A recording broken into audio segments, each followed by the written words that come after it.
सुबह सुबह पागलों के अस्पताल के सामने ऑटो रुका। रवि ने ऑटो वाले को पैसे दिए और गेट के पास जाकर गार्ड को आवाज दी, पर वहां कोई नहीं था, इसलिए वो खुद ही बस गेट खोलने ही वाला था। तभी सामने से एक आदमी दौड़ता हुआ आया और उसने गेट खोलकर रवि को अंदर ले लिया और हंसते हुए पूछा, तुम टीवी ठीक करने वाले हो ना? रवि बोला, नहीं नहीं। ये शब्द सुन के उस आदमी के चेहरे के भाव बदले और उसने रवि को कस के एक लाफा लगाया। रवि के आंखों के सामने अंधेरा छा गया। वो आदमी बोला, मेरा टीवी खराब है तो इस गेट से टीवी ठीक करने वाला आना चाहिए, तुम क्यों आ गए? रवि ने खुद को संभाला। फिर अचानक एक डॉक्टर, 4 कंपाउंडर वहां दौड़ते हुए आए और उस आदमी को पकड़ लिया। फिर डॉक्टर ने कहा, ले जाओ इसे और शॉक ट्रीटमेंट की तैयारी करो। डॉक्टर को देख के रवि बोला, हेलो सर, मैं रवि हूँ, आज इस अस्पताल में मेरी नौकरी का पहला दिन है, मुझे डॉक्टर पाटिल से मिलना है। डॉक्टर बोले, हाँ मैं ही हूँ पाटिल, तुम्हारे बारे में मुझे बताया गया है, तुम अपना अपॉइंटमेंट लेटर ऑफिस में जमा करो और वर्दी पहनकर सामने वाले ऑफिस में आकार मिलो। रवि थोड़ी हो देर में कंपाउंडर की ड्रेस पहन के ऑफिस में हाजिर हुआ। पाटिल डॉक्टर बोले, अभी जो तुम्हें गेट के पास पागल मिला था वो यहाँ बस 8 दिन पहले आया है और अभी तक बहुत लोगों को थप्पा मार चुका है, यहाँ तक कि बावर्ची को भी जाकर उसने टीवी क्यों नहीं चल रहा इस वजह से थप्पा मारा था। तुम्हें इन सब की आदत डालनी होगी और स्टाफ की कमी की वजह से तुम्हारी शिफ्ट कभी भी बदल सकती है। फिर डॉक्टर ने एक पुराने कंपाउंडर से रमाकांत को रवि को सभी स्टाफ से मिलवाने के लिए कहा। सबसे मिलने के बाद रमाकांत ने रवि से कहा, चलो अब तुम्हें हमारा काम दिखता हूँ, और वो रवि को मरीजों का रूम दिखाने ले गया। वहां पर बहुत सारे पागल मरीज थे, कोई फिल्मी डायलॉग बोल रहा था, कोई दर्द भरी शायरी बोल रहा था, कोई मछली पकड़ रहा था।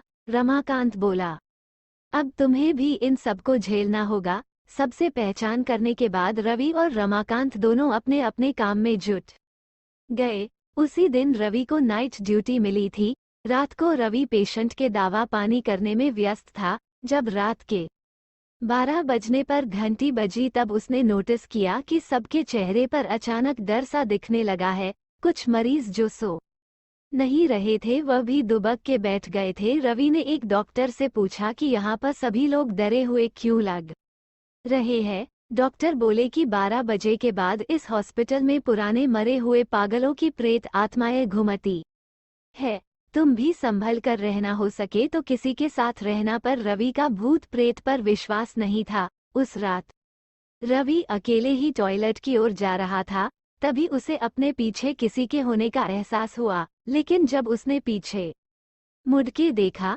तब वहां कोई नहीं था। वह आगे बढ़ने लगा पर अब उसे किसी के कदमों की आहट महसूस होने लगी। फिर उसने सोचा कि शायद वहम होगा और वह टॉयलेट में घुस गया, और जब वह टॉयलेट करके बाहर निकल रहा था तब उसे दिखा कि टॉयलेट के आईने पर लिखा है, तुम अब पागल होने वाले हो। रवि को लगा कोई उसकी खिंचाई कर रहा है। वार्ड में जाकर उसने किसी से कुछ नहीं कहा, बस वापस मरीजों का ध्यान रखने लगा। तभी अचानक उसे हॉस्पिटल में एक भयंकर चीख सुनाई दी।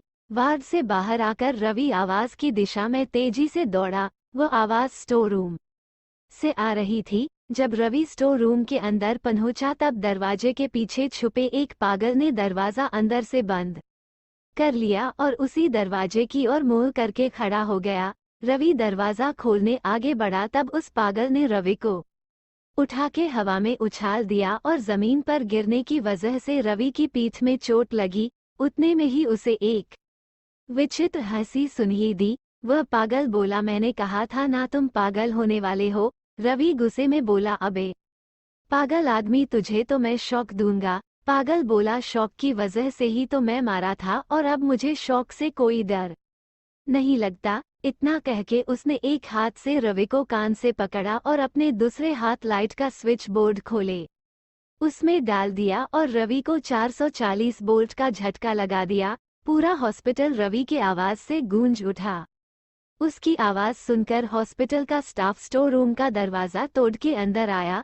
तब सबने देखा कि रवि बेहोश है। रवि को ले जाके मरीजों वाले बेड पर सुलाया गया और जब रवि होश में आया तब वो उसका मानसिक संतुलन खो चुका था। वो आज भी उस पागलपन से बाहर नहीं निकल पाया है और अब पागल रवि को लगता है कि वो एक सर्जन डॉक्टर है और अभी तक बहुत से मरीजों और डॉक्टर्स का ब्लेड से पेट काट चुका है। अब हर रात उस हॉस्पिटल में चीख सुनिए देती, वह भी तब जब रवि को शॉक दिया जाता है।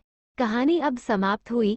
दोस्तों, इस कहानी को सुनाने का मकसद है आपका मनोरंजन करना। इसी तरह की कहानी और अन्य जानकारी के लिए हमारे चैनल को सब्सक्राइब कीजिए, लाइक कीजिए और शेयर कीजिए। नमस्कार दोस्तों।